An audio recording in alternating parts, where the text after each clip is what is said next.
ಅದರಲ್ಲೂ ಮತ್ತೊಂದು ಇದಿದೆ, ನಿನಗೆ ನಾನು ಒಂದು ಅವಕಾಶವನ್ನು ಕೊಡ್ತೇನೆ, ಪ್ರತಿ ವರ್ಷ ನನ್ನನ್ನು ನೀನು ತೋರಿಸುವಂತಹ ಒಂದು ಸದಾವಕಾಶವನ್ನು ಕೊಡ್ತೇನೆ. ಅದು ಆದ್ದರಿಂದ ಪ್ರತಿ ವರ್ಷ ತಾಯಿಯ ಕುಬ್ಜೆಯೇ ಹೋಗಿ ದೇವಿಯನ್ನು ಲಿಂಗವನ್ನು ಸ್ನಾನ ಮಾಡಿಸುವಂಥ ಒಂದು ಪ್ರತೀತಿ.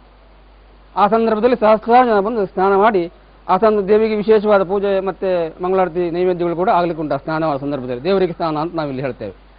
ಅದು ಕೂಡ ಪುರಾಣದಲ್ಲಿ ಕೂಡ ಉಲ್ಲೇಖ ಇದೆ. ಅದು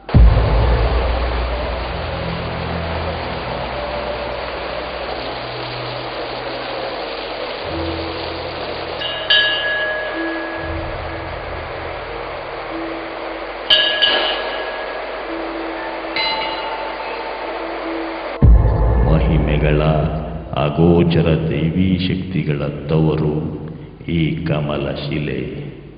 ದೈವಿ ಮಹಿಮೆಗಳಿಂದಾಗಿ ಪ್ರಖ್ಯಾತಿ ಪಡೆದಿರೋ ಕಮಲಶಿಲೆ ಕ್ಷೇತ್ರಕ್ಕೆ ಆ ಹೆಸರು ಬರೋದಕ್ಕೆ ಒಂದು ಕಾರಣ ಇದೆ.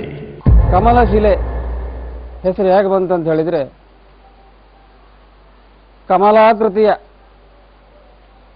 ಲಿಂಗದಲ್ಲಿ, ಕಮಲಾಕೃತಿಯ ರೂಪದ ಲಿಂಗದಲ್ಲಿ ಶಿಲೆಯಾಗಿ, ಶಿಲಾರೂಪದ ಕಮಲಾಕೃತಿಯ ಶಿಲಾರೂಪದ ಲಿಂಗದಲ್ಲಿ ಇಲ್ಲಿ ತಾಯಿ ಆವಿರ್ಭವಿಸಿದ್ದಾಳೆ. ಕಮಲೇತಿ ಶಿಲಾಹ್ವಯವು, ಆದ್ದರಿಂದ ಕಮಲಶಿಲೆ ಅಂತ ಹೆಸರು ಬರಲಿಕ್ಕೆ ಅದೇ ಕಾರಣ. ಕಮಲವನ್ನು ಹೋಲುವಂತಹ ನುಣುಪಾದ ಶಿಲೆ, ಆಕೃತಿ ಕಮಲ, ಕಮಲಾಕೃತಿಯ ಶಿಲಾರೂಪದ ಲಿಂಗ ಇಲ್ಲಿ ಆವಿರ್ಭವಿಸಿದ್ದರಿಂದ ಅದೇ ತಾಯಿ ಹೆಸರು ಇಲ್ಲಿ ಕಮಲಶಿಲೆ ಎಂಬುದಾಗಿ ಪ್ರಖ್ಯಾತಿಯಾಗ್ತದೆ.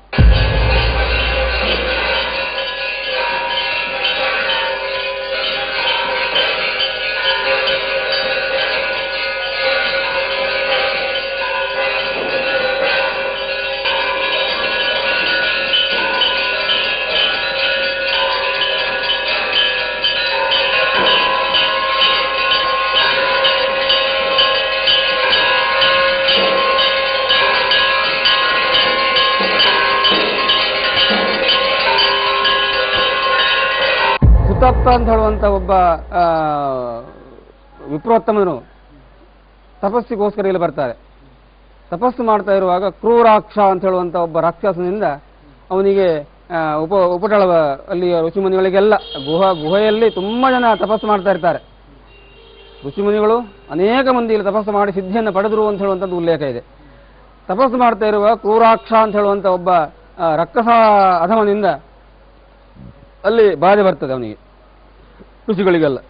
ಆವಾಗ ಅವರೆಲ್ಲ ದೇವತೆಗಳಲ್ಲಿ ಮೊರೆ ಹೋಗ್ತಾರೆ, ಅವರಿಂದಲೂ ಆಗೋದಿಲ್ಲ, ತ್ರಿಮೂರ್ತಿಗಳಿಂದಲೂ ಆಗಲಿಲ್ಲ. ಕಡೆಗೆ ಎಲ್ಲ ಇದ್ದು ಪಾರ್ವತಿಯಲ್ಲಿ ಶಕ್ತಿಯಲ್ಲಿ ತಾಯಿಯಲ್ಲಿ ಹೋದಾಗ ಅವಳು ತನ್ನ ಒಂದು ರೂಪ ಬ್ರಹ್ಮಾಣಿ ಅಂತ ಹೇಳೋಳನ್ನು ಕಳಿಸಿದಾಗ ಅವನಿಲ್ಲಿ ಸಹಸ್ರಾರು ವರ್ಷಗಳ ಕಾಲ ಅವನ ಹತ್ರ ಯುದ್ಧ ಮಾಡಿ ಅವನನ್ನು ವಧಿಸಿ ಇದೇ ಲಿಂಗದಲ್ಲಿ ಸ್ವರ್ಣ ರೇಖಾಂಕಿತ ಲಿಂಗದಲ್ಲಿ ಐಕ್ಯವಾಗ್ತಾಳೆ. ಆ ಬ್ರಹ್ಮಾಣಿ ಶಕ್ತಿ ಇಲ್ಲಿ ಐಕ್ಯವಾದ್ದರಿಂದ ಬ್ರಾಹ್ಮಿ. ಒಟ್ಟಾರೆ ಈ ಕ್ಷೇತ್ರದ ಪ್ರತಿ ಮಣ್ಣಲ್ಲಿ, ಅದರ ಹೆಸರಲ್ಲಿ ಆದಿಶಕ್ತಿಗಳ ಮಹಾನ್ ಕಥೆಗಳೇ ನಿಮಗೆ ಸಿಗುತ್ತವೆ. ಆದರೆ ಈ ಸುಪಾರ್ಶ್ವ ಗುಹೆಯ ಹಿಂದೆ ಮತ್ತೊಂದು ರೋಚಕ ಕಥೆ ಇದೆಯಲ್ಲ, ಅದು ಮಾತ್ರ ಭಯಾನಕ. ಆ ವಿವರಗಳನ್ನು ಹೇಳ್ತೀನಿ ಆಮೇಲೆ.